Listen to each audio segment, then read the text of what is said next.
Hello everyone, welcome to my channel. आज हम बात करने वाले हैं एक ऐसी इम्पॉर्टेंट टॉपिक पर जो जाने अनजाने हम अपनी लाइफ में नज़रअंदाज कर देते हैं। जी हाँ दोस्तों, जैसा कि आप अपने स्क्रीन पर देख सकते हैं, आज हम बात करने वाले हैं फाइनेंशियल प्लानिंग के ऊपर। अक्सर लोग फाइनेंशियल प्लानिंग को नज़रअंदाज कर देते हैं। कुछ को लगता है ये काफ़ी डिफ़िकल्ट और टीडियस वर्क है, और कुछ को फाइनेंशियल प्लानिंग के बारे में जानकारी ही नहीं होती। फाइनेंशियल प्लानिंग हमारी फाइनेंशियल लाइफ को स्टेबिलिटी और एश्योरेंस देता है। मैंने ऐसे कई लोगों को देखा है जो अच्छी नौकरी और अच्छा पैसा कमाते हुए भी छोटे अमाउंट के लिए किसी से हेल्प या हाई इंटरेस्ट लोन ले बैठते हैं। तो इसीलिए दोस्तों, फाइनेंशियल प्लानिंग बहुत ज़रूरी है। दोस्तों, आज मैं आप सभी को फाइनेंशियल प्लानिंग बहुत ही सिंपल और कॉम्प्रिहेंसिव स्टेप्स में बताऊंगा, जिससे एक कॉमन मैन भी अपना पर्सनल फाइनेंस प्लान खुद से कर सकता है। तो चलिए दोस्तों, शुरू करते हैं financial planning. First, introduction. Before jumping into the topic, दोस्तों, I would like to start with the famous quote of sir Benjamin Franklin, failing to plan is planning to fail. जी हाँ दोस्तों, please try to read the sentence 2 to 3 times and understand what it tries to mean. हम सभी plan करते हैं, right? We plan for education, work, marriages, vacations, trips etcetera. Then Y not for money? Think about it. Basically दोस्तों, human life को sustain करने के लिए ये 3 फंडामेंटल नीड्स यानी रोटी, कपड़ा और मकान की ज़रूरत पड़ती है। और आज के ज़माने में एक चौथी इम्पॉर्टेंट नेसेसरी भी बन गई है, जो है इंटरनेट। हम ह्यूमंस कहीं ना कहीं इन 4 चीज़ों को ही फुलफ़िल करने के लिए कमाते हैं, और जब ये सभी चीज़ें पूरी हो जाती हैं तो we call ourselves a financially free person. Financial planning basically 5 steps process होता है, जिसमें first and foremost important step होता है इमरजेंसी फंड प्लानिंग। देन आता है insurance planning, loan planning, tax planning and then last investment planning. दोस्तों, आज के समय में अक्सर लोग डायरेक्ट इन्वेस्टमेंट के ऊपर जा रहे हैं। लोग डायरेक्ट इन्वेस्टमेंट को फर्स्ट चॉइस रखते हुए और जो भी वो कमा रहे हैं वो इन्वेस्टमेंट में डाल रहे हैं, जो कि मुझे लगता है वो फाइनेंशियल प्लानिंग का एक बहुत रॉन्ग स्टेप है। दोस्तों, हम सभी को अपने फाइनेंशियल को एक स्टेप्स में ही प्लान करना चाहिए, ताकि हम हर चीज़ से कवर हो सके। तो हमारा first and foremost important step होता है emergency fund planning. Emergency fund planning सबसे इम्पॉर्टेंट और सबसे पहला स्टेप होता है अपने पर्सनल फाइनेंस को प्लान में रखने का। बेसिकली ये प्लान उस जगह पे इस्तेमाल होता है जब हमारे घर पे या हमारे साथ कभी भी कोई इमरजेंसी सिचुएशन आ जाए और हमें पैसों की जल्द से जल्द ज़रूरत हो। बेसिकली ये हमारे सैलरी या मंथली एक्सपेंसेस का 4 to 6 मंथ्स का अमाउंट होना चाहिए, या मैक्सिमम 10 to 12 मंथ्स यानी 1 साल का आप अपना सैलरी को साइड में रख के बैंक में या एफडी में रख दे, और सिर्फ इसको उसी समय यूज़ करेंगे जब आपके घर पे या आपके साथ कोई इमरजेंसी सिचुएशन हो जाए। इससे ये होगा दोस्तों कि आपको आपके दूसरे फंड को डिस्टर्ब करने की ज़रूरत नहीं पड़ेगी और इमरजेंसी सिचुएशन में हाथ फैलाने की ज़रूरत नहीं पड़ेगी। तो it will not affect your lifestyle during your difficult times. तो चलिए दोस्तों, हमारा दूसरा प्लान है इंश्योरेंस प्लानिंग। हमारे देश में इंश्योरेंस को बहुत हल्के में लिया जाता है। ज़्यादातर लोग इंश्योरेंस इन्वेस्टमेंट के नाम पर ख़रीदते हैं, ये सोचकर कि कंप्लीट होने के बाद उनको कुछ पैसे मिलेंगे, जो कि ये नज़रिया बिल्कुल गलत है। हमें इंश्योरेंस और इन्वेस्टमेंट में फ़र्क समझना चाहिए। इंश्योरेंस हमें और हमारी फैमिली को प्रोटेक्ट करने के लिए होता है। Insurance always protects you and your family from illness and casualties. हम लोगों को हेल्थ इंश्योरेंस फैमिली में हर किसी के लिए लेनी चाहिए, और सिर्फ 2 तरह के इंश्योरेंस काफ़ी होती है। पहला हेल्थ इंश्योरेंस, जो कि हमें और हमारे फैमिली के हर मेंबर के लिए होनी चाहिए, और दूसरा होता है टर्म इंश्योरेंस, जो आपको सिर्फ़ और सिर्फ घर के अर्निंग मेंबर के लिए होनी चाहिए। टर्म इंश्योरेंस मिनिमम 15 से 20 गुना आपकी एनुअल सैलरी की होनी चाहिए। ओके, तो सपोज़ फॉर एग्ज़ाम्पल अगर किसी की एनुअल सैलरी 5 लाख है, तो उसकी टर्म इंश्योरेंस का प्लान कम से कम 1 करोड़ का होना चाहिए।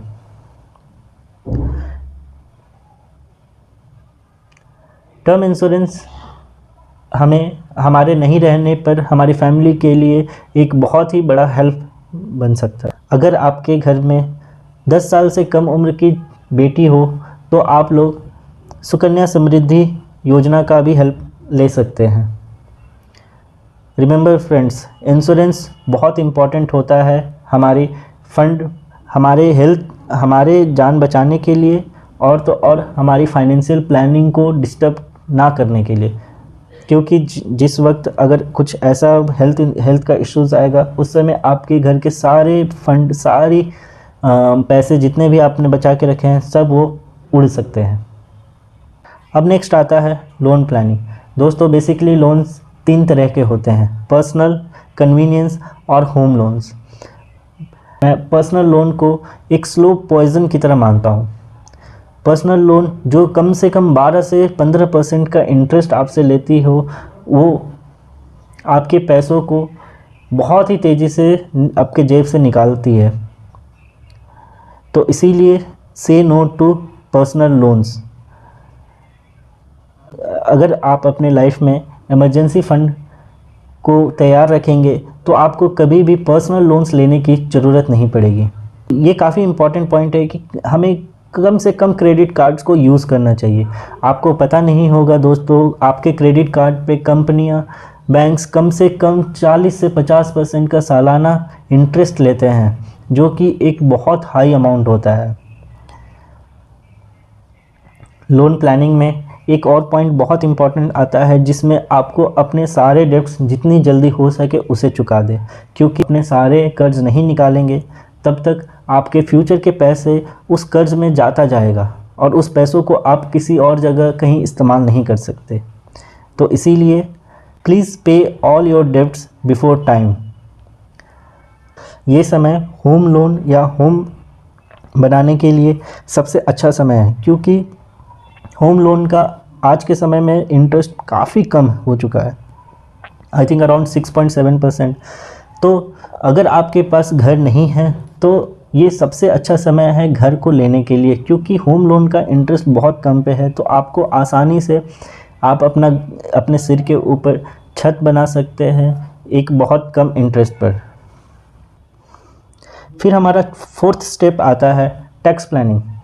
जिन लोगों का सैलरी 5 लाख से कम है, उनके लिए आपको पता होगा कोई टैक्स नहीं लगता, तो उनके लिए कोई टेंशन लेने की बात नहीं है, क्योंकि उन्हें कुछ भी रिटर्न में बचाना नहीं होता।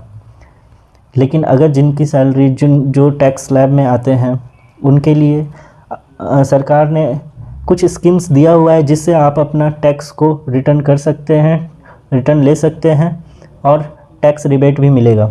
जैसे है ELSS, PPF, NPS और SC/SS।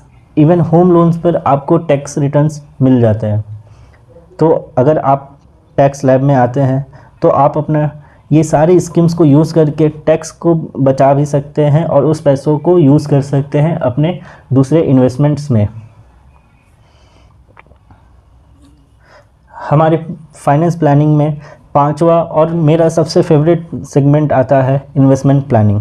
मैंने इन्वेस्टमेंट प्लानिंग को सबसे आखिरी में रखा है, क्योंकि एक बार जब आपकी emergency fund, tax planning, loan planning ये सब कंप्लीट हो जाए, इंश्योरेंस प्लानिंग कंप्लीट हो जाए, तो आपको आना है वेल्थ क्रिएशन के ऊपर।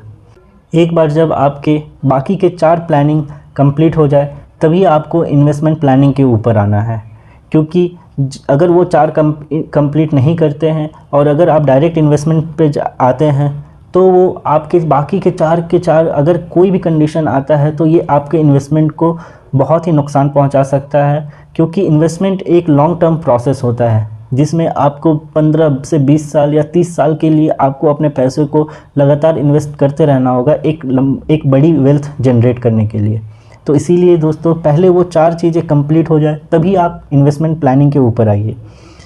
तो बेसिकली इन्वेस्टमेंट हम लोग आज के ज़माने में काफ़ी फेमस इंस्ट्रूमेंट्स है, जैसे आप म्यूचुअल फंड स्टार्ट कर सकते हैं SIP के थ्रू। हम लोगों को कम से कम PPF अकाउंट तो रखना ही चाहिए।